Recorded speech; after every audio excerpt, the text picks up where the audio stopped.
a choice right now, between fear and love. It's just a rock. Out of the dark night of ignorance and into the shining light of truth. Expounding reality. A population of citizens capable of critical thinking. We don't see things as they are, we see them as we are. There's a level of reality where everything dissolves into an ocean of energy. We empower our experience by insisting on our authenticity. That's very profound. Very. Expanding reality. Welcome to Expanding Reality. I am your host, Brandon Thomas. On this episode, guys, we have Ben Rosenberg hanging out with us, and he goes by the alias MerlinMoFo, which I will be linking all of the ways to find him, of course, down in the show notes, guys, so make sure that you check that out. He's also got a new website coming out called The Soul Whisperer that is linked down there as well. It promises to drop soon. Go ahead and, like I did, I ran over there and put my email in, so he'll notify me as soon as it comes up, because I've got to know more about this guy.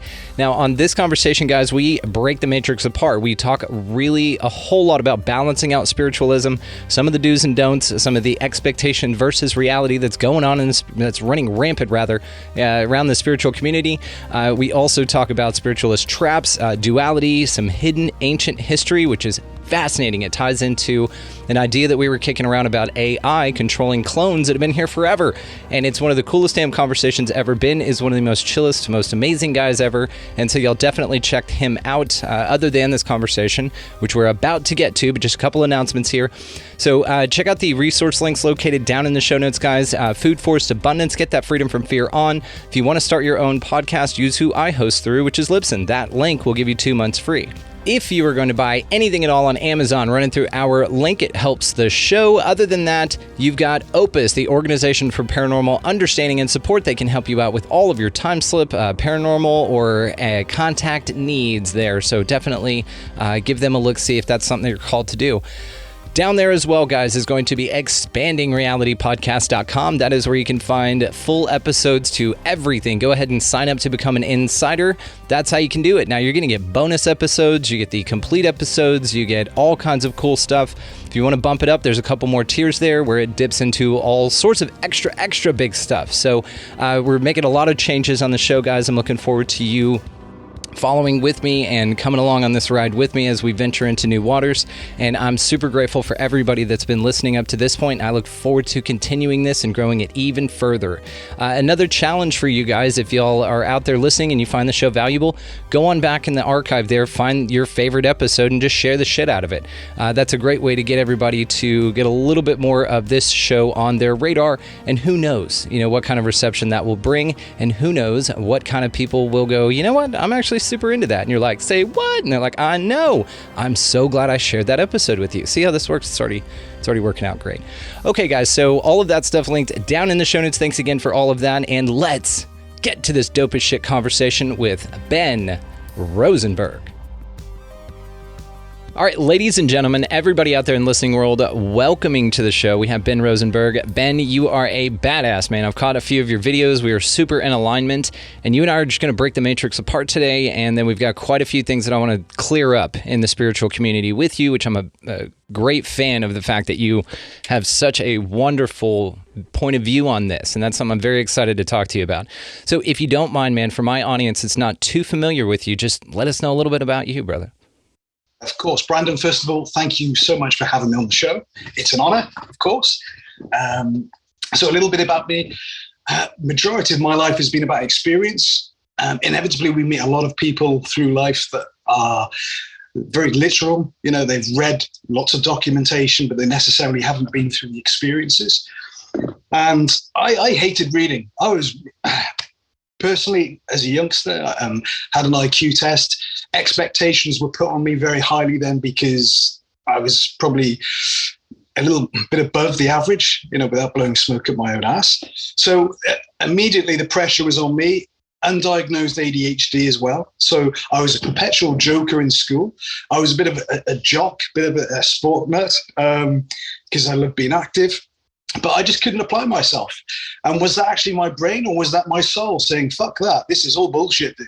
You know, so a bit about me. I've experienced a lot. I've had a really good life in relation to up to this point. Yeah, so far, right? So far. yeah, so far. And not everything is what people perceive it to be. So my intention and my purpose, my pull, is to get people back into their soul, because that's what we are. We're a soul in a human form. And we all know this, but it's just the mind and the soul, and the difference between, which is what is the kind of breaking point with a lot of people. You know, you nailed it with that. And one of the things that is very interesting that I'd love to talk to you about today is the expectation versus reality, and especially the soul versus the human experience. So there's this idea in spirituality that you have to be ultra detached from this world in a way. They don't come out and say this. You know, they use the word grounded a lot, but they say grounded in a way that's not very grounding in my mind. Now, I'm pretty literal and logical when it comes to this kind of stuff. So like you, I registered pretty high at a young age on the intelligence spectrum, and I will toot my own horn. Thank you. I'm very proud of that. And I'm proud of you for doing that too. And so, yeah, the normal stuff, you know, was boring to me. I was constantly getting in trouble in school, joking around, class clown, all of that. But it's not because I was seeking attention or distraction, maybe a little bit, I don't know. But mainly it was because I was bored. And I know that you probably have gone through that as well. And I know I've spoken to a lot of people that talk about this. Now, back to the expectation versus reality. It seems, again, that there is a large sect of the spiritual community that wants you just to remember that you're an infinite being and that all times exist. And that's awesome and fun as hell to think about. It doesn't, in my mind, really help you when you're driving down the road, or when you are interacting in this place, or when you're faced with decisions that affect you in a very, I'm just going to say 3D way, right? In a very human, physical experience way. And I think that this is something I'd really like to talk to you about today, is kind of blending the human experience that we have here and the expectation or understanding that we've gained through these greater understandings that we really are a spiritual being having a human experience, and to not get lost in either side of that, right? So really what I'm really hoping to talk to you about today is balance, and balancing out spirituality, like I said, the expectation versus the reality. So what are your thoughts on what I just said there, on all of that? Okay. Right. So I'm going to do a bit of Jim Carrey reverse bit. Okay, so Right. Let's take it back to the key wording, right? So how many of the spirituality group, how much of them tell you that you are a spiritual being experiencing a physical reality? Yeah, everybody. And, you know, you kind of stem it back. It goes to a bit of the, you know, the New Age stuff, Dolores Cannon, and you start to peel it back. It's an incepted belief. Okay, because the reason why I say this is because we are very layered, like a Russian doll, right? So at the core is our soul, right? And people forget, right, that the soul, without our soul, we're just a vessel, right? We could just be AI in many respects. So the soul is what makes us. Now, around the soul is our spirit. Our spirit is formed from our physical existence. So if I was to cark it now, if Ben was to die, okay, my physical vessel would just go and perish, right? But there would still be an electrical imprint, right? Which is what a spirit, a ghost is. It's an electrical imprint of me that exists in the different spectrum of light. Now, this is where the confusion comes in, and a lot of people are putting a lot of weight on the spirituality stuff, which is tying in with the metaverse, with the New World Order, with all this agenda that's being pushed. And at the core, we are soul. And this is where I meet quite a lot of friction, because people invest a lot of energy and time into this belief system. They've researched, they've spent hours, and they've maybe been on courses or programs, and they've spent their life dedicating to spirituality and meditating and chakra realignment and blah, blah, blah. It goes on and on. If you have a look at the spirituality industry, at the moment, it's valued at about $86 billion, right? Now, if that doesn't speak volumes, I don't know what does. Now, I know a lot of people say, "Oh, yeah, but you know, Ben, you charge people, and yeah, it's my living, but I don't charge people to learn about the spirituality and all that New Age stuff. I help them get back to who they are at the core, which is a soul." So I suppose, sorry, long answer there, Brand.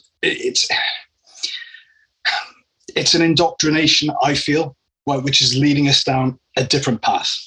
Could not agree more, man. And that's kind of the way that I've been viewing it lately, because like any good experience, you need to experience the pendulum, the extremes, right? And so, man, we talk about quite a bit on here, and there's so many people that I talk to that have really changed their lives based on the understandings that we're not bashing here, by the way. We're just speaking openly and honestly about, because there's a ton of value in it. I say this with religious systems. There's a ton of value in that ego structure.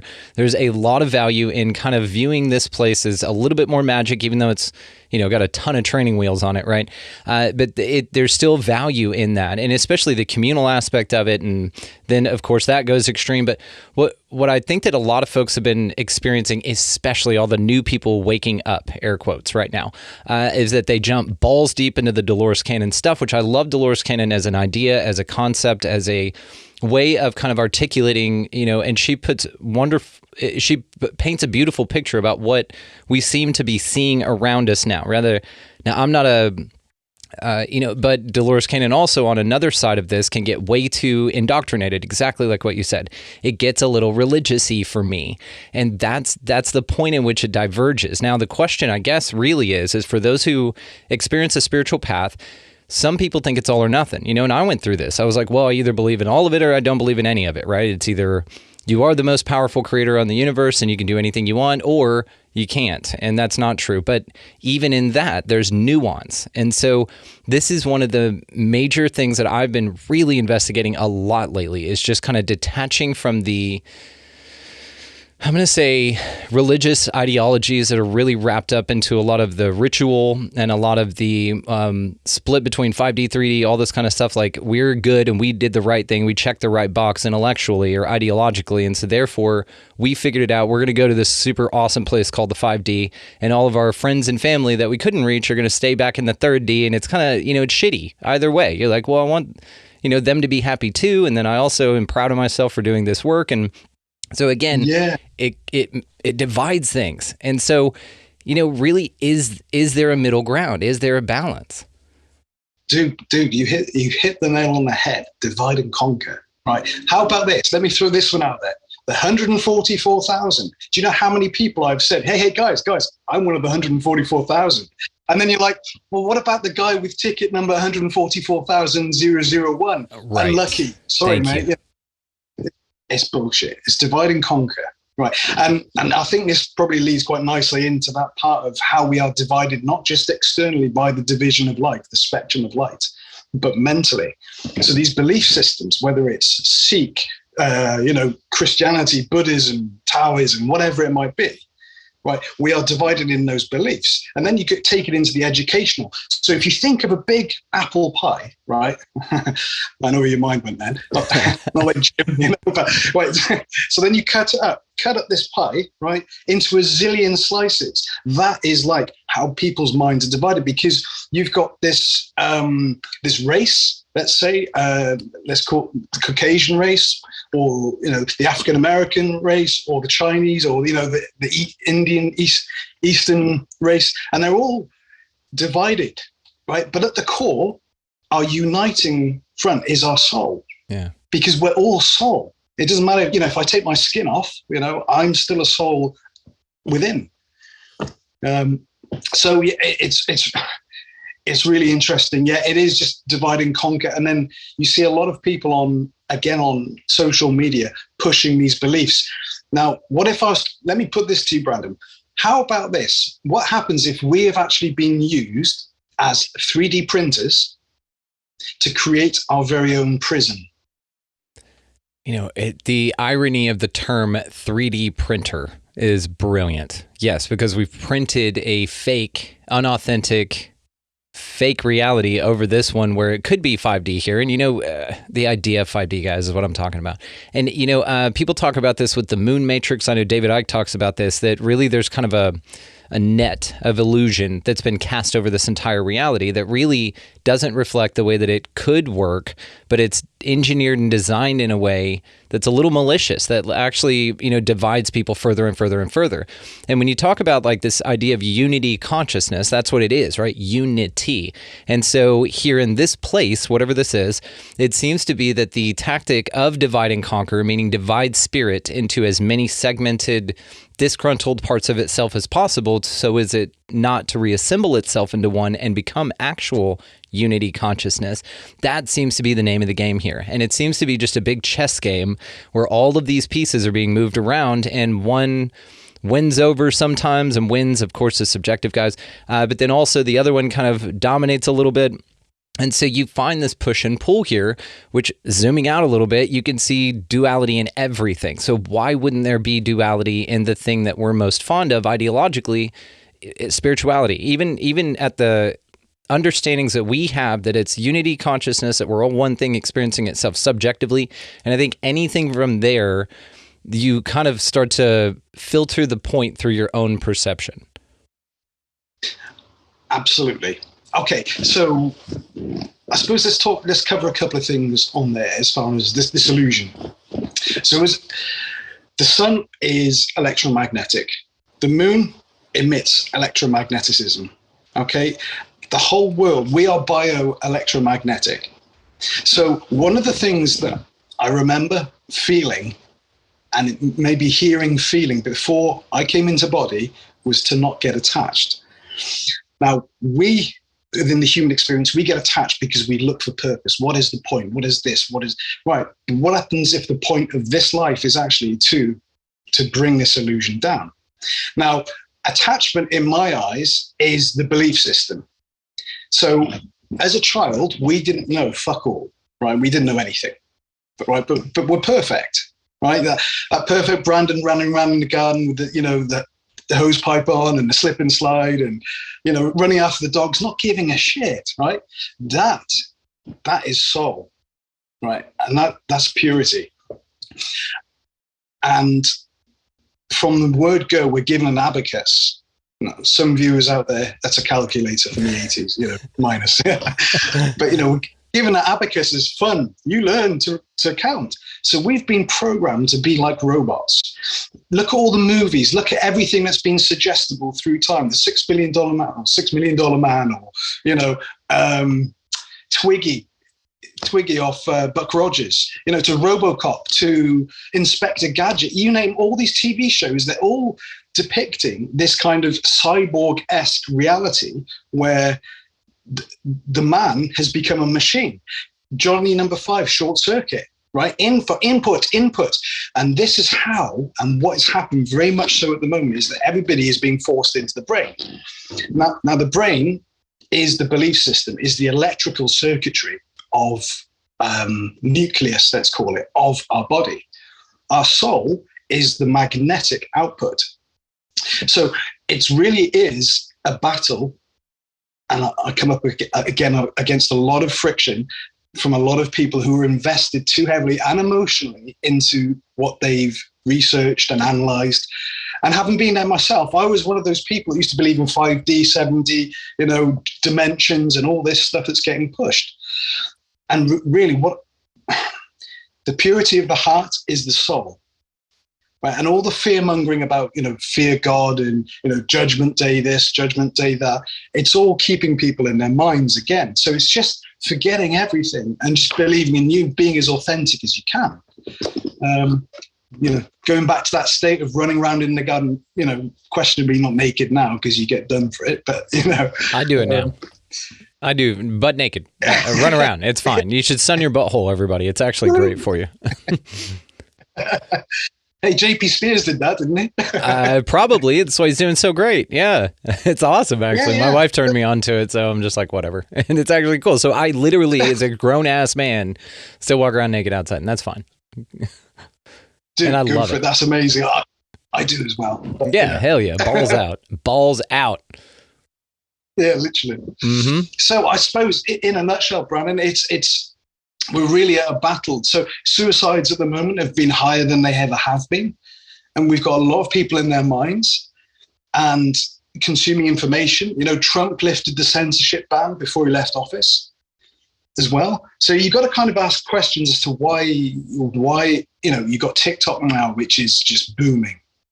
If you look at the pattern of it all, it's just pointing to pushing people mentally, electrically, rather than being magnetic. And if you strip everything back, everything's about energy first. Right, so it's the soul against the mind, and that's how I'm perceiving it at the moment. That's how I feel it at the moment. It's absolutely brilliant. I like, in a nutshell, pun intended. I like the drop that you did there, real on the sly, under the radar.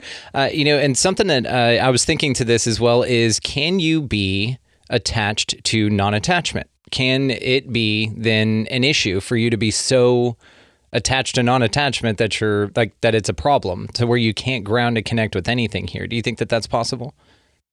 Absolutely. And going back to your first point of balance, I absolutely agree. Yeah, we need that degree of balance. Look, I know you mentioned your dog before we started the show. A lot of single people out there, maybe who don't have families, maybe if they're alone, I always recommend that they get a dog, right? Because a dog gives unconditional love. You feel that. And yeah, of course, there's that degree of emotional attachment that goes without saying. But it's, again, having that balance, not where you're overwhelming, overbearing, but, okay, that reciprocal love, absolutely. Yeah. And even to dogs specifically, man, the reason, audience, I'll let you in on this, the reason we were talking about it before we got started here is one of our little dogs here joined the Nope Rope Club, and she was the last one to get bit by a venomous snake, and she joined that club last night. So, we were watching her and, shaking, eyes dilated, all that stuff. So helpful tip for anybody out there, just so you can say that you learned something as well, is that if your dog gets bit by a snake, don't freak out. Check the site. If it's warm and swollen, you're good to go. Cold and clammy, take it to a vet immediately. So as long as, and they handle snake bites great. They do really, really well with it. And so about 24 hours, she's napping now. We've given her a little bit of Benadryl, just to kind of help with swelling and all that, and just to make her comfortable, and she'll be fine. We've had several snake bites living out here in the country, and it just happens. But yes, man, now 2 dogs specifically as well. Something about the way that people operate here, like having a dog. I know a lot of people say, "Oh, I'll never get one because I get too attached, and it hurts too much when they pass on." Now, I can empathize with this, but what I can't empathize with is denying not only yourself the joy, love, and companionship that you could get in the short amount of time that we get them, and then also denying that animal a safe, warm, wonderful, loving place to live its life out. This is what you do when you sacrifice the discomfort of the realities of this place and not allow yourself to feel joy just simply because you know that at some point it's going to be attached to a loss. Now, we will always have dogs in this family. I've outlived several of them, and it sucks. It really, really hurts. But one of the great things about this place is that you have the option to feel things like that in both respects. And so this is another thing spirituality kind of has been touting lately, that, or there's a massive part of it that just focuses on the light and love, feel great, don't worry about this, that, and the other. But it comes with a balance. And so this is, you put up that wonderful meme of Baphomet, which is absolutely perfect because it is a balance, or Christ and Baphomet is the way you had it, and they were blended together. This idea of the balance between the things that we love and enjoy here and the things that we love and enjoy that come with the cost of loss, or feeling like you've lost control or something like that, that is the balance. It's about enjoying the good things here, knowing that you're a spiritual experience having a physical, experience here, right? Or a spiritual being having a physical experience. This is the balance that we're talking about. So I completely agree, man. This is why this is so important, and I was so excited to get you on here and we're just kind of venting here, to be honest. Audience here, you guys know that there's a lot of value I found in this, and I'm not denying anybody's beliefs or anything like that. But I would be doing you, the listener audience, a disservice if I was not my most authentic self in everything that we talk about. And just like what we're saying here, the balance is important. So it's important to feel the light and love all of that stuff, but also to realize that there's some things that can be misleading that we just want you to kind of keep your eyes open for. So, Ben, what was your first clue that the spiritual community was not what it was being advertised as, right? Like what they were saying it is, you were just kind of like, hang on, this is at odds with my observation and my reality. Sure. Great question. Okay, well, my journey, and I'll be covering it on my website when my website's up and running, because a lot of people have asked me how have I come to that conclusion. Now, I dedicated probably about 5-6 years of my life to spirituality, to all the practices. You know, I had the Christ consciousness, had the Kundalini, experienced all these various shocks to the system. That's probably the best way of saying it, because that's what it is. It's like a sensory overload. And then probably my biggest pinnacle moment was I stopped smoking weed. Right, now I used to wake and bake for 20 years, right? Proud of it. I was at the time. And it was like my mask. Oh, it's protecting me. It's keeping me, because at the time I didn't realize I was ADHD. All that label. And again, I don't want to get into labels, because that's probably another thing to rip apart at some point. But stopping weed, and within 24 hours, I felt and heard my soul. It just kicked in. And it was like, dude, wake up now. Okay, this isn't real. You're not here to placate everybody and get all gooey-eyed, and we're here to rip this illusion apart. And since that day, that's what I've been doing, taking a sledgehammer to everything. And from love. Right. And this is my issue with the Love and Light Brigade. And that's what I call them, Love and Light Brigade. I love it. My ex-partner and I used to call it that quite a lot, you know, oh, Love and Light Brigade, here we go. It's placating people, okay? Right, so it says, oh, I only accept positivity in my life. Newsflash, this fucking waking up is not positive, right, in this respects. It's making you a wet lettuce. And now people, and let's quickly take this into the Jesus teachings. Oh, turn the other cheek. What, you mean be a bitch? So if somebody affects my family or hurts my family, I should go and let them finish the family off, yeah? So you got to stand for your, and that's morals, right? That moral compass comes from within. You know, it's an inner, you know, that's soul, right? So what we've been embraced in this indoctrination is basically turning us into wet lettuces in many respects. The Love and Light crew, oh, no negativity, please keep away from me. But guess what? In order to get to the core truth, you need to experience the negativities, the reality checks. Jay Hanahan and I were talking about this the other night, that actually in the Bible, it's not the meek shall inherit the earth. That's a mistranslation of a mistranslation of a mistranslation. It's actually translated to mean something to the effect of those who know how to use a sword but don't have to. And this is the equivalent of you know, you'd rather be a warrior in a garden than a gardener in a war. And the point of that is, and what the Bible's really saying in this, again, just a misappropriation of the actual truth that was in there, is that you need to be able to be self-reliant, stand up for yourself, and not be a pushover. This meek, you know, the word meek makes you super small, and I'm little, and I can't do anything.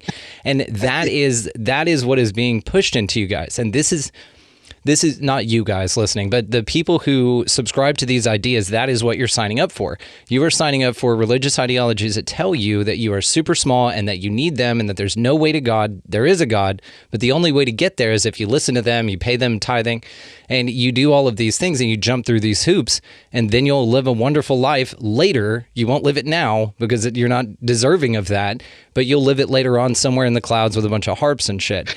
And this idea to me, you know, even the misappropriation of the terminology that so many people are so in love with. Another thing back to the blanket. So the blanket analogy also that we were using, thank you again, Allie, is that this place seems to be woven in with two truths and a lie. And whenever I do this with a blanket analogy, you can see this beautiful, soft, wonderful blanket behind me here. We'll picture that as our reality. All of it's wonderful, inviting. It'll keep you warm. But then there's a strand of barbed wire woven through every other beam, right? So it's still going to serve its function. It's just not going to be comfortable. And it's not going to be something that you're going to want to tell friends about, right? Nobody's making blankets out there like that other than our reality, which is very interesting. So it seems to be that this discomfort is the illusion in it, that really this disempowering, this like meek type of an ideal that you need this because you don't naturally have it. That to me is the illusion. What do you think about that? I think that's a great analogy, very much so. It's the feeling is that it's been designed this way for purpose. Is it to test us? I don't know. What kind of fucked up God would test you like that? Thank you. Okay, so, I mean, you got to be one twisted mofo to do that, right? Now, what I would say to all the religious lot, to all those that read the Quran, the Bible, whatever biblical text it might be, your truth is within you. So, and what we are conditioned to do, again, is to pray. Now, remember that everything's about energy harvesting from us, right? Because we're bioelectrical beings, right? So whether you are channeling information going out, it's taking it out. Whether you're praying to Jesus, whether you're reading the Bible, right? Whether you're checking the Schumann resonance, whether you're listening to the angels, whatever, right? Everything is taking it outside of you. Now, from the moment we are traumatized as children, we fall out of love magnetism. We demagnetize. Right. So remember, all these are just words, Bram. We strip it right back to the core. Right. We essentially have been demagnetized, but then we're trying to give love to other people. Right. So how can you give love to somebody else if you don't love yourself unconditionally? Right. And now we're taught that, oh, that's selfish. Right. And that's just bullshit. The fact that if I choose not to get in that car with that person because it doesn't feel right, and guess what? They have a car crash. I self-love by making the right decision of not getting in that car. If I said fuck off to somebody because I didn't like the feel of them, right? Maybe I wouldn't say fuck off, it's a bit blunt, but I'd say go away kindly. And actually they do something quite malicious. I'm protecting myself. So self-love isn't necessarily vanity or arrogance or anything like that, but actually honoring your inner decision. And so ergo vis-a-vis, and we sound like the architect now. So the point being, right, to all the religious people that might be watching this, is that if you love you, right, at the core, if you love your soul came from, if you want to call the original soul God, okay. But God is a man-made terminology. God didn't come down and say, right, okay, you're going to call me God, you're going to write a Bible, and you're going to write this, this, and this. So what I would say is love you. By loving your soul, you are honoring the creator, because energy before matter, your soul came before your physical body. So it's, again, reverse psychology. And I know I've kind of gone off skipping down from your lovely blanket analogy, but you're absolutely right. That barbed wire is the mind. It's so people like, I've got to read the Bible, I've got to pray, I've got to get on my mat. Just love you, and that's the main thing. Well, I love this. And when you said the soul is magnetic, your body is electromagnetic system, which I love the electromagnetic sun idea. John Lear talked a lot about that, how there was no nuclear fission going on, and we don't get started on how does that happen in a vacuum with no oxygen, all that good stuff. But anyway, one of the interesting things that I was thinking of whenever you said this, it made just so much sense. So actually, you really lit a fire here, is that if our soul is magnetic, right, and it's attracted to our true state or our highest state. Now, let's say that you're able to choose that. Let's say you pick that on the other side. You basically say, okay, I'm going to be magnetized towards this, and I'm going to align with those things. Then your brain would then be the mechanism to double enhance or perpetuate that in infinitum if you align it properly. And it seems like the indoctrination period that we go through with parents that didn't know any better, that were raised in the same system. And it seems like this is what the illusion is, especially for our generation, is figuring this out. Then really what's happened is that your brain has been skewed or perturbed and it's out of calibration. Because this is why, perhaps, again, you just made me think of this, why we experience a draw to something that we repel as we go towards it. And it's simply because your mind is not geared to that, or you're not being in resonant alignment or harmony or anything like that with the life that you really want. You know this because, let's say, and this doesn't even have to be a woo-woo example. You can just say, okay, I love, being in a relationship, but every time I'm in a relationship, I screw it up by wanting to punch them in the face every time I see them. Well, the action doesn't match the desire that you're attracted to. And so if your behavior or if how you feel about things, you mentally interpret, then doesn't match up with the alignment that you're naturally drawn to, yes, you're going to be repellent. Nobody's going to want to be in a relationship with you unless they're into that kind of thing. And then, of course, there's somebody out there for you. But what's really interesting about this, just the analogy that you said here, is that perhaps because we do live in this dualistic universe or whatever, then maybe that there's some that are more drawn to and then therefore attract more, I don't want to say dark or evil, the opposite of, I guess, content and alignment and true purpose and all of that. They just, attract chaos. And that's fine. There's definitely a place for that in this world because it's necessary for the evolution of everybody, right? If everything was just chill all the time, then things would just go to shit constantly because there's no harmony or balance. And so it seems like even at its core, the way that things operate on this dualistic balancing out of energy. So super high vibe folks and there's super low vibe folks, but they need each other. It's this bully versus victim mentality. Bullies wouldn't exist if victims didn't exist. You need one to have the other. And I think one of the greatest psyops ever pulled on this entire place is that there's something called good and there's something called evil. God is good and the devil is evil, and they are separate from one another. They don't have anything to do with each other. In fact, they don't want anything to do with each other. One wants the other destroyed. And this is the idea, like we were talking about, the love and light crew, and I love that. Now, I'm a boundless optimist. Like, I want it to be love and light, but I'm also pretty damn grounded in the real world in the sense that there are certain ways that things operate here that are way more conducive to you really moving forward rather than hiding a piece of yourself that is together the most authentic you, but then it distracts you from your actual mission here by seeking something or attempting to be in magnetic harmony with something that doesn't make sense to your mind. And this is, I think, where a lot of the disharmony is. Very much so. Okay, so if we strip it right back, again, down to knowing myself, right? So our brain is a supercomputer, right? Our soul is love. Right, love, magnetism. Right, so with love, you can feel it, right? You can't buy it, you can't measure it, you can't put it in a cylinder, you can't put it in a box, you can't buy it, you can only feel love. Right, so it's a feeling. That's the force of love. It's magnetism. A computer does not have a feeling. Okay, now emotions are different from feelings, and a lot of people get confused in both. So the emotions are the programmed traumatic response, let's say, that have been installed within the computer, right? So now being empathic, and again, there's more labels: an empath, a high-oaky empath, a super empath. Fucking hell, it's divide and conquer again. Soul feels soul. So if somebody's sad, you'll feel that.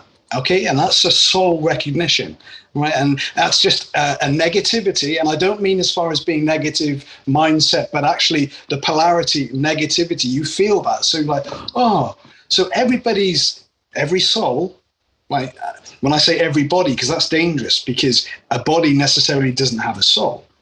Every soul will feel that polarity of positivity or negativity.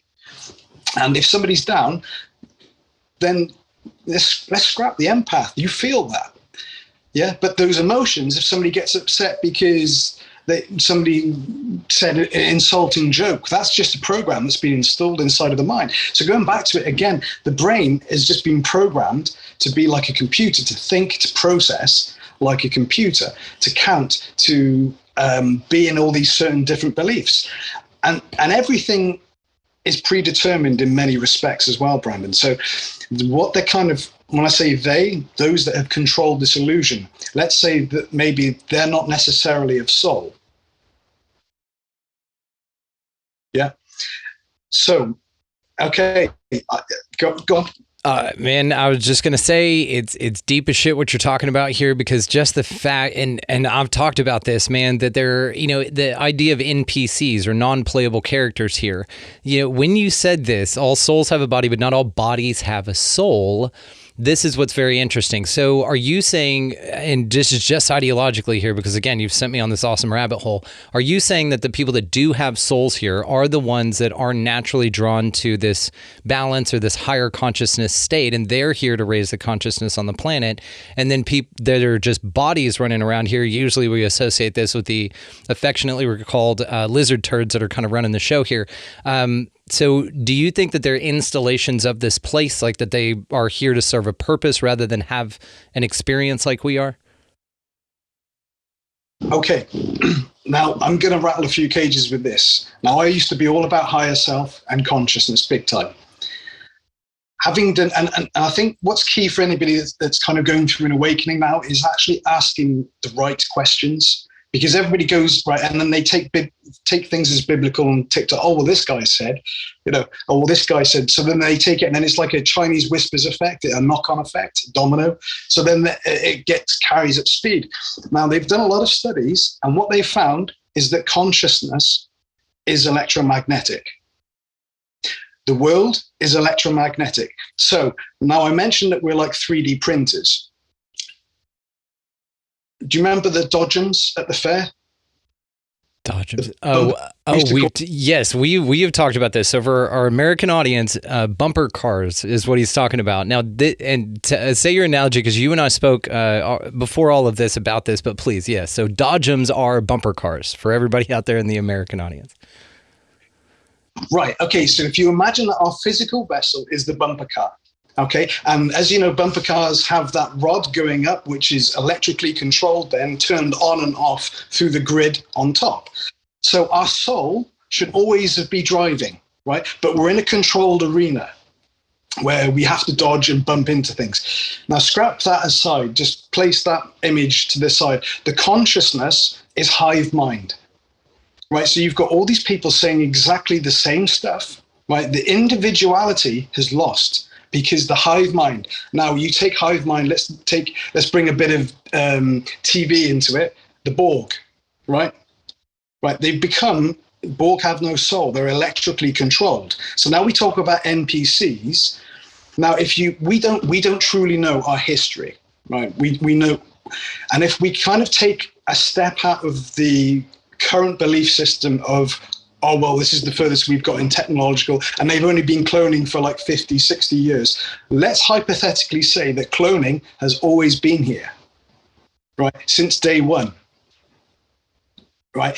Now, and what's happened is over time, AI has fooled us, every civilization, to believe that those that are leading us, taking us to war, Alexander the Great, whoever it might be, right? Whatever civilization, Egyptians especially, right? Rome, that those that lead us are of soul. But what happens if they weren't? And because of the spectrum of light, now this is the key part, right? Is the division of the spectrum of light. That division is there because we cannot see our soul. We can only feel that soul. This is why I push people to get into the feel of love. But when that division is taken away, we will see our soul in its full magnitude, right? And we'll see our true power. And that's why there is this division, this controlled electromagnetic illusion, is to keep us hidden from the core truth that we have been imprisoned and energetically harvested life after life to serve this controlled arena, let's say. I mean, man, so many things to unpack here. First of all, I want to mention that Dodgems and bumper cars are another way to divide everybody, right? So this is, again, something I didn't learn until I spoke with you about this, but over in the UK, they're called Dodgems, meaning that the whole point of driving this car that's been fortified with this bumper around it is to not hit anybody, right? But over here, it's very different. They're bumper cars. Like the whole job is to smash into people as hard as possible and laugh when they drop their drink or whatever. Like there's a different motivation behind it. So if you took an American and dropped him over there, he'd just be banging into everybody and nobody would like it. Same thing over here. You guys would just feel like you're getting picked on. But it's just culturally kind of the way that it's approached. So even bumper cars or Dodgems, I like Dodgems, it's adorable.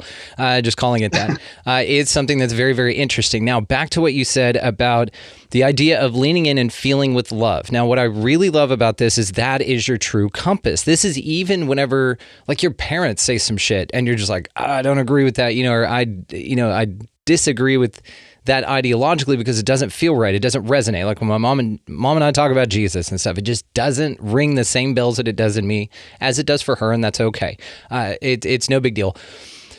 Man, and something you said about our history, of course, right there with you. I need to hook you up with a few people. I've noted it here, so don't worry about it. But I'm going to send you to a few folks that I just can't wait to introduce you to. But also, this idea of templates and that there have been photographs of humans through history. I know Keanu Reeves is one. I think Putin's another one where it's the same damn person, man, back through history and sort of these particular roles that they play, always kind of in a spotlight, always kind of in a point of authority or in a point of adoration or something like that. Someone that this system says that you should pay attention to, strive to be like, and did the right thing, right? No matter what.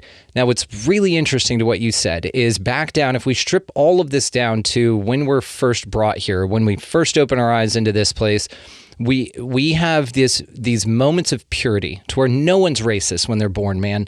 No one, is of love and queen and country when they're born. You have to be taught that you should be this way based on the programming or your environment, really, right? And so perhaps there's some guardians of this place that kind of control the environment. They like terraform the mentality of the people in that area to perpetuate this game or this illusion. Now, I really have more been looking at this like a school or like a game, like Hogwarts, right? Like Hunger Games. Like there's a system in place here. There's a few of us who are actually playing this thing, and we're just running around through a haunted house that's trying to scare the shit out of you into not being your full potential, whatever that is. It's kind of a systematic, I guess, installation of this place that helps you to navigate this place and to grow. And it's like a video game, you're your own superhero or a movie or something like that, is just the way that I tend to enjoy looking at it.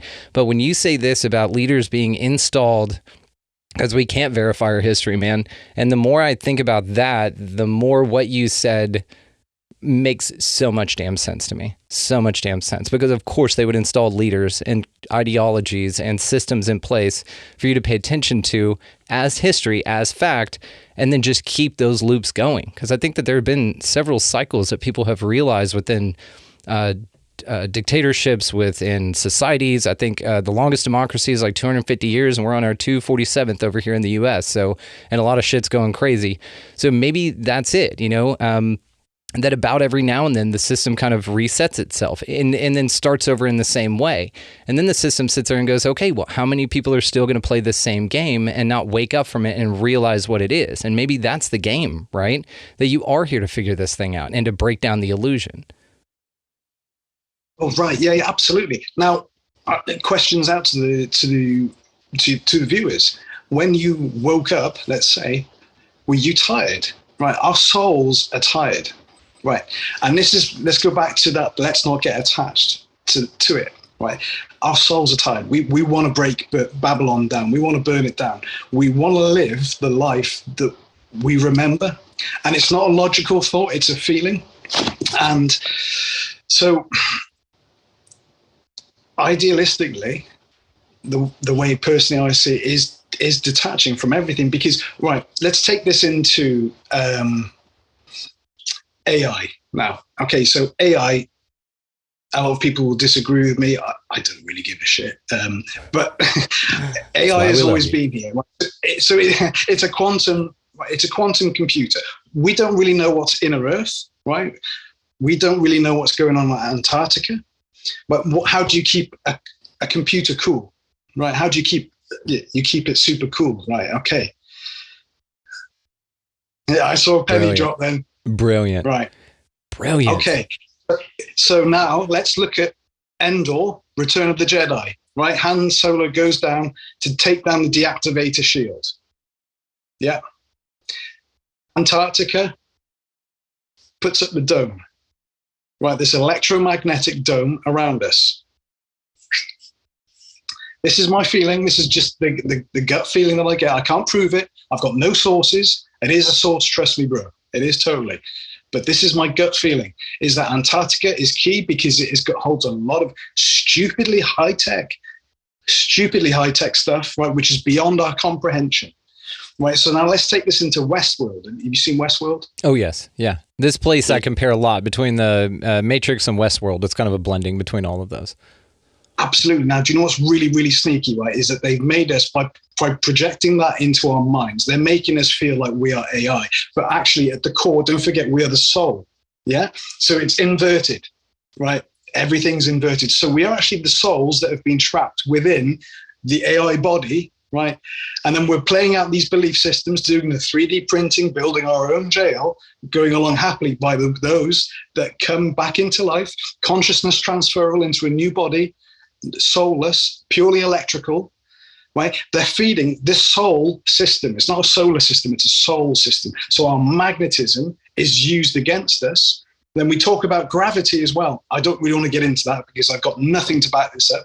But the feeling that I get is that our souls, right, we could once fly, right? But I feel that the gravity thing is being used against us. The electrical overlay, the grid, the astral realm, it is part of this illusion. And then you talk about the people in the spirituality and astral projecting and psychics. They're actually just being used as pawns, okay, through the AI, right? I mean, if you think about it, everybody is a Smith, right? In that respects, right? AI. Let's look at the electromagnetic. Sorry, I'm a bit scattered at the moment because I'm trying to get to something. But look at the electromagnetic waves. You got alpha, beta, theta, delta, gamma. It doesn't matter what state we're in, whether we're meditating, whether we're asleep. Our dreams are not our dreams. Our thoughts maybe aren't our thoughts.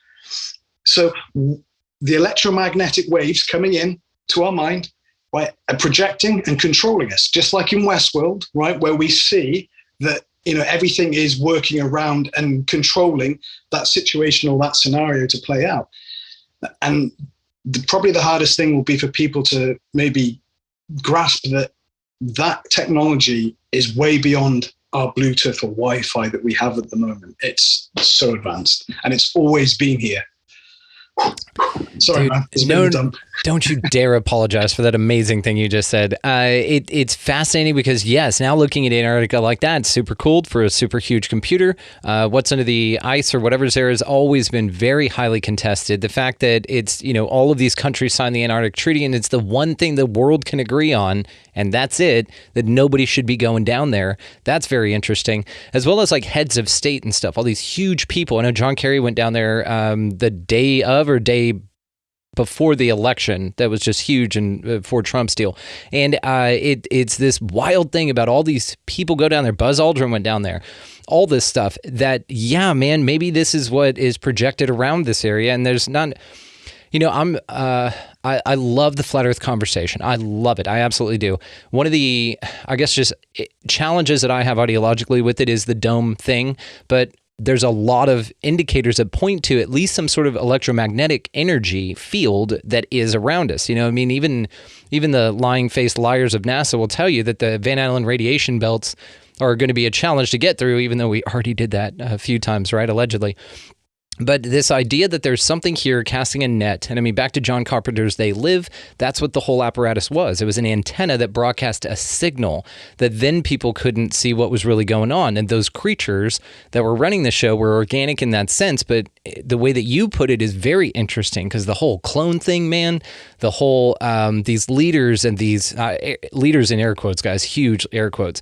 Those are the things that seem to be running the show that are kind of on board with each other, but also battle each other in this, you know, theater that we get to watch, you know, being played out all around us. And then we, as the souls experiencing this place, kind of are drug into this ideology that you should be against this person because they speak a different language than you, or they're a different color skin than you, or they believe in a different hell than you do. You're both going to hell from each other's perspective, but they believe in a different one.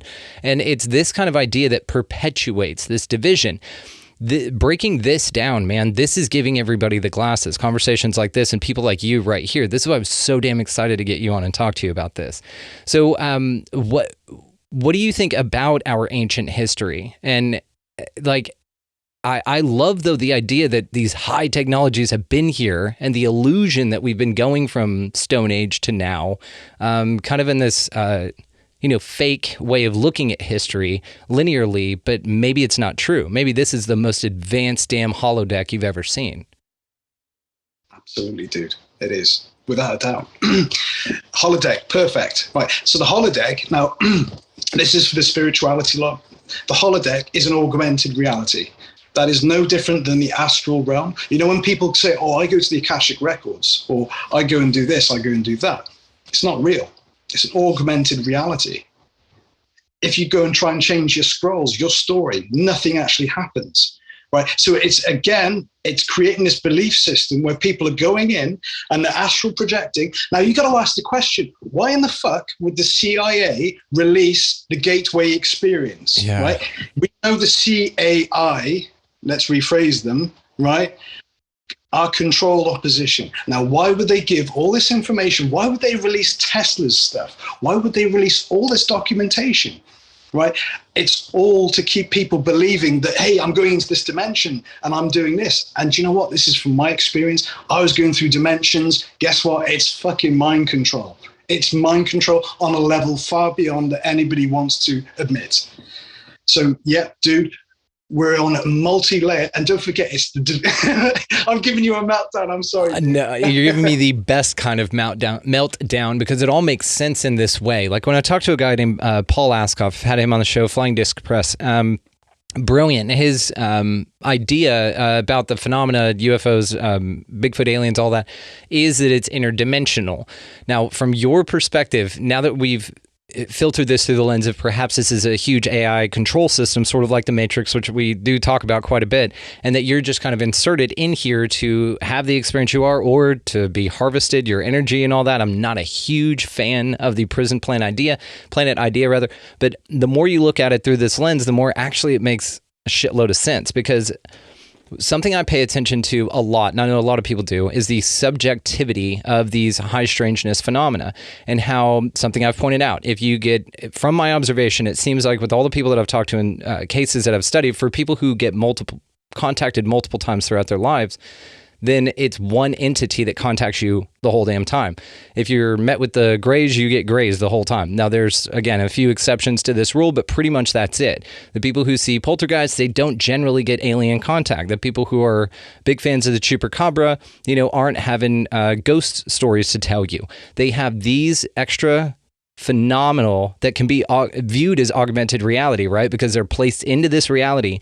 Even when you talk about contactees, how they talk about screen memories, and how the only reason that they could even see what was really, or what really happened to them, is whenever they go back and regress and find out that something that was projected in their reality, I know I always use the example, but it's the most common one, of an owl standing there, and then they have 3 hours of missing time. It's like, oh, turns out I actually am reinterpreting that time period in my life as an extraterrestrial contact of something that was put a screen memory over my mind as to not be as jarring. But when you look at it through this lens, dude, then what this tells me is that everybody basically under this model has your own IP address, and that they know you. They know what you think. They know what your beliefs are. They know your indoctrination. They know that if you have a near-death experience or something that you expect to go to heaven, then they let you go to heaven. And then you can come back here and tell everybody what you saw, which is extra, but it only applied to this person. And then a lot of people will say, well, this is proof heaven is real. Maybe. But really what it is this person had an experience that validated what they expected to see. And so therefore, you get what you expect. And this is where I think a lot of the manifestation ideas and things like that come in. The alignment, right, is when you really kind of gear up with your electromagnetic body and you work in harmony, or the balance like we're talking about between brain and soul. This is what offers you this type of experience. Fascinating, dude. Absolutely fascinating. The more I look at it like this, and that they're all just AI controlled meat suits that have been cloned, because then we talk about hybrids and shit. This is fascinating to me. You're melting my mind in the best way possible. Dude, I'm going to take it to another level. Please. Okay. Earth, in a nutshell, is one fuck-off genetic laboratory. You son of a bitch. Right. Okay. So now we talk about the Greys. Now we talk about the reptilians. Now we talk about the Pleiadians, by the way, that so happen to look a bit like Hitler's master race. Yeah, go figure, huh? Yeah. Yeah, big shit, huh? Okay, right. So, Earth, in a nutshell, excuse the pun again. Yes, right, thank you. Laboratory, right? So then let's look at the Greys, right? ambient experiencer as well. I've been taken 4 times that I vaguely remember. Very cool. Yeah, we have allies. I say yeah in this kind of way, because they've right. So they've got brains. They're controlled as well. Right, people talk about the reptilians. Are they real? Are they not? Is it a psyop? We don't really know. What we do know is that genetics can be tinkered with. We know that. If you use the mindset that it's always been here. So reptilians are still AI's pawn, right? The Greys are still AI's pawn, because anything that has a brain goes back to the mainframe, MAIN, mainframe. So everybody is still controlled. So we're all slaves. Even those that are controlling this illusion are slaves. Yeah. You know, that's how I look at it. It's just I haven't, with 2 letters, you've just completely changed this entire thing, which is wonderful, because it does offer sort of a logistical, mechanistic way in which this place operates. Now, I've been saying for a while now that it does feel like they're employees of this place, and that their job is to dick with you and to keep this illusion going. Your job is to figure it out, or the game, or the ride, or whatever you want to call this place. And whenever you talk about this in this way, it lights me up to no other, because it starts making so much more sense. And this is where the Mr. Smith phenomena comes in, because like in the movie The Matrix, any Smith or any representative of the Matrix can just shift into any human here without a soul, or somebody plugged into the Matrix, which would be another representation of this AI-controlled meat bag that's walking around. Yes, they have a brain, because that's the computer, that's the receiver. It's necessary for this organic environment. Organic now is in air quotes for me, so thank you. And it seems like that, whenever you do start to talk about, and we've talked about, there's something very famous here called the Mr. Smith effect.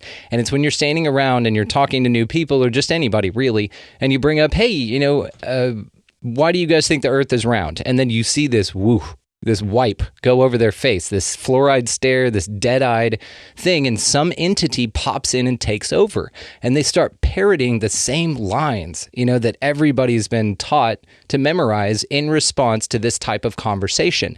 In a defensive way, in a, no, we can't talk about this because it shatters my program way.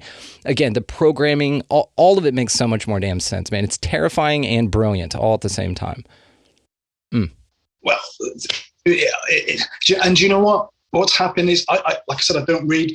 I've had my core awakening. So I'll be sharing a lot more, like I said, on the website, because I've had so many experiences, whether it's Ouija board, seances, out of body, NDEs. Let's talk about a near-death experience, right? Oh, yeah. Everybody comes back, will say, I saw God, I saw Jesus, and they become a newborn Christian, right? They become a born again. Right. The point being is that they didn't fucking die. Right. That's what and people put the weight on it. It was a near-death experience. They didn't die. They should just call it I didn't die experience. Yeah. Right. Because if they were dead, they almost dead experience. Yeah. Almost. Yeah. Dead-ish. Right, the point being. Right. So the point being, go back to the whole AI, right? The brainwave states, the neural pathways are still running. The brain is still functioning. Okay, so you stop breathing for 10 minutes, but the brain is still functioning. Right, if you've taken DMT, again, I've taken hallucinogens, psilocybin, DMT, and that's helped me push through this illusion once more, right, is that's just affecting our brainwave state. So just because you've got maybe a new ager there pushing, saying, hey, you need to do DMT, don't fucking do it, honestly, because it's just going to fuck your head up. And it's no different than a near-death experience, because you're going into an augmented reality, which is being projected into your mind, right? They call it the spirit molecule, and they try to make it all woo-wooey, right? But actually, it's insecting, it's beaming up a program into your neural pathway that you're believing. And that is no different than a near-death experience. Man, you've really nailed it with this. And experience is so subjective that they do woo-woo the fact that it could just be a science that we haven't figured out yet, or the science that's going on here, but they put these labels on it once it gets past a certain palatable point for their narrative, right? And so, we look at this with the gaslighting in astrology. I mean, this is an example I've always used quite a bit as well. As in astrology, again, no matter whether you subscribe to the idea or not, there seems to be some interesting things to it in the fact that it's just observation, right? But the government will gaslight you and say, and all these leaders, air quotes, these representatives of the matrix, they will gaslight you and say there's nothing to it. You're stupid for believing that. Oh, this is all dumb. But every sitting president has had an astrologer. Billionaires use astrologers, millionaires do not. So what they're really, in my mind, doing is turning you away from the thing that's actually going to really help you crack the codes. It's like a good cheat code here for this system. And they gaslight it in the way that they don't want you paying attention to it because it's so effective for them. Therefore, why would they want to empower you with this stuff? So, man, and back to what you said about the inversion, I got chills when you said that. I've said the word that everything out there is inverted. I don't know how many damn episodes now. So absolutely, dude. I could not agree more. Now, I want you to have the last word here. I am so fired up right now, and I know me and you could talk forever, but I know we have a hard out today. But so definitely you will be being invited back on. Of course, listeners, all the ways to find him are going to be linked down in the show notes. You do have that new website up that's coming soon, so I went ahead and signed up for it. So whenever I'll be notified as soon as you go live on that, and y'all can do the same. So I'm going to include that in the show notes. But man, sum up what you think is going on here and give us some hope, for the next time that we speak, and then we'll pick it up there. Some hope, dude, you're absolutely right. Because a lot of people say, man, you're like the angel of fucking doom and gloom. And I'm like, you know what? I like to think of it more of a light bringer. Well, yeah. That sounds a bit terrible. I know people have connotations with that, but it's lightening up your neural pathways to look outside of the box. Now, in order to break out of the box, we've got to love ourselves, right? But in order to love ourselves, we've got to not use this. The oxymoron is maybe not to use the brain. Don't research the inside of a fart because you know there's shit behind it, right? I love that. I love that. I love that. And just trust your soul, man. Just always take yourself back to your childlike state. You didn't give a fuck. You weren't a people pleaser. You just did, and just love you. Absolutely brilliant. Ben Rosenberg, all the ways to find you, brother, will be located down in the show notes, man. Thank you so much for your time. You will definitely be back on. Please sign off with that fart analogy again, if you don't mind. Okay, of course, Brandon, thank you so much for having me. Dude, love you very much. You're awesome. And, okay, the final analogy is, why do you need to research the inside of a fart when you know there's shit behind it?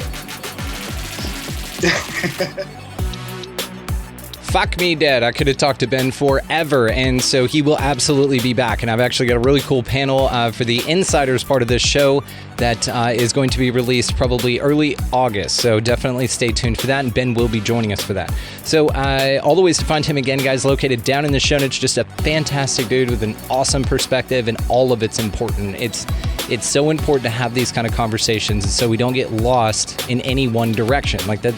Again, this is why I bring this up, and y'all know me. I really value all of these perceptions, and so this is why this is important.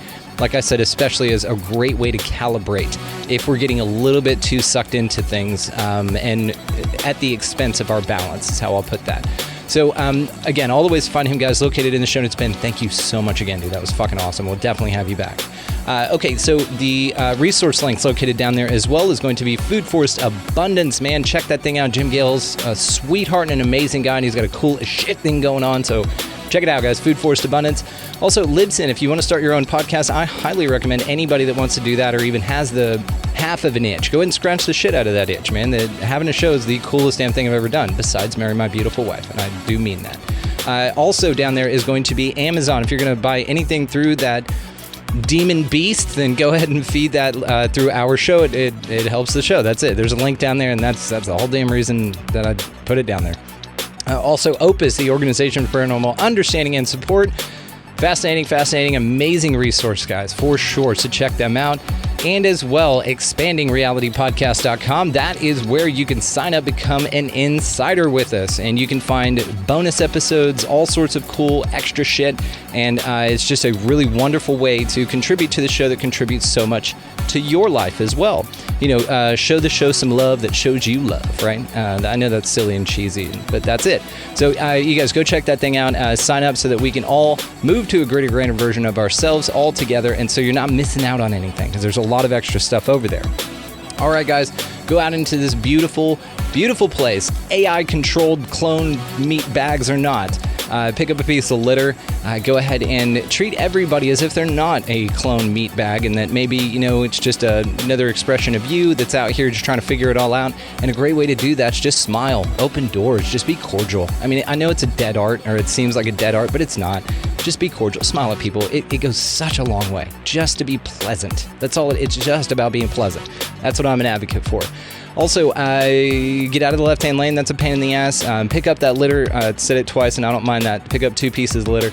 Go ahead also, while you're doing all that shit, guys, and y'all buy somebody around you a coffee or a meal, something super, super simple. Again, being pleasant like that, you will not believe the looks that you will get on these grateful people's faces, because it's so damn rare, and it shouldn't be. Again, I'm ready to stop saying it in the sense that it's rare. I'm ready for everybody just to go, yeah, that's just a thing. You can stop saying that now. Also, guys, go out into this beautiful, beautiful place, whatever the hell this thing is, and y'all just be good to one another. Damn it, just be good to one another. Love the shit out of all of you, and I mean that from the bottom of my heart. Thank you so much for listening and watching. We'll see you next time.